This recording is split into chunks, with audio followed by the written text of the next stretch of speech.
ప్రభు అయిన యేసుక్రీస్తు నామములో మీకు సమాధానం కలుగునుగాక. షలోం. ఇర్మియా గ్రంథము 7వ అధ్యాయము 3వ వచనము. నేను ఈ స్థలమున మిమ్మును నివసింపజేయనట్లు మీ మార్గములను మీ క్రియలను దిద్దుకొనుడి. గమనించండి ప్రియులారా, మన యొక్క ప్రియులని ఆత్మీయుల్ని మనం కోల్పోయినప్పుడు, మన సమాజంలో ఉన్నటువంటి వారిని గమనించినప్పుడు మనకొక ఆలోచన వస్తుంది. ఏంటి అంటే, ఇంతమంది దుర్మార్గులు బ్రతుకుతూ ఉన్నారు, దేనికి ప్రయోజనం లేనటువంటి వారందరూ జీవిస్తున్నారు. నా తల్లిదండ్రులు, నా కుటుంబీకులు, నా స్నేహితులు, నా వారు, ఎంతో విలువ కలిగినటువంటి వ్యక్తులు మరణిస్తూ ఉన్నారే, మరి వీరందరూ జీవిస్తూ ఉన్నారే అనే భయం మనకు కలుగుతూ ఉంటుంది కదండి. వాక్యం అంటది, మన దినములన్నీ కూడా ఆయన గ్రంథములో లిఖితములై ఉన్నది. దేవుని నామానికి స్తోత్రం కలుగునుగాక.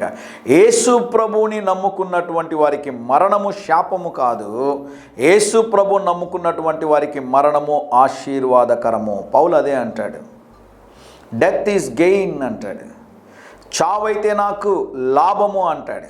మనము భూమి మీద జీవిస్తున్న దినములన్నీ కూడా దేవుడు ఏం చేస్తున్నాడు అంటే, ఆయన గ్రంథములో లిఖితములై ఉన్నదని బైబిల్ సెలవిస్తుంది. ప్రియులారా, మీరు గమనించాల్సిన ప్రాముఖ్యమైన మాట, దేవుడు నీకు ఆయుష్ని ఇవ్వాలన్నా, దేవుడు నీకు ఆరోగ్యాన్ని ఇవ్వాలన్నా మీరు చేయాల్సిన ప్రాముఖ్యమైన మాట ఏంటో తెలుసా? మరొక్కసారి చదవమంటారా? మీ మార్గములను మీ క్రియలను దిద్దుకొనుడి.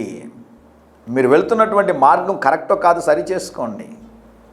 రెండో మాట అంటున్నాడు, గమనించండి, మీ క్రియలు, మీరు చేస్తున్నటువంటి పనులను మీరు సరిదిద్దుకోగలిగితే దేవుడు మీరు జీవిస్తున్న సమయంలో మీకు ఆయుష్ని, ఆరోగ్యమును దయచేసి ఆయన మహిమార్థమై దేవుడు మిమ్మల్ని వాడుకుంటారు అని దేవుని సేవకుడిగా తెలియజేస్తున్నాను.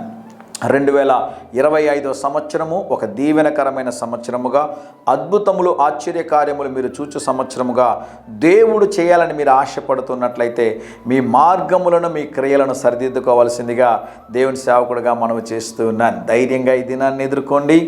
దేవుని సన్నిధి మీకు తోడుగా వచ్చునుగాక. ప్రియ పరలోకపు తండ్రి, ఈ దినం మా ప్రియులు తలపెట్టు కార్యమంతటిలో జయమును అనుగ్రహించమని యేసు నామములో ప్రార్థిస్తున్నాము తండ్రి. Amen, amen.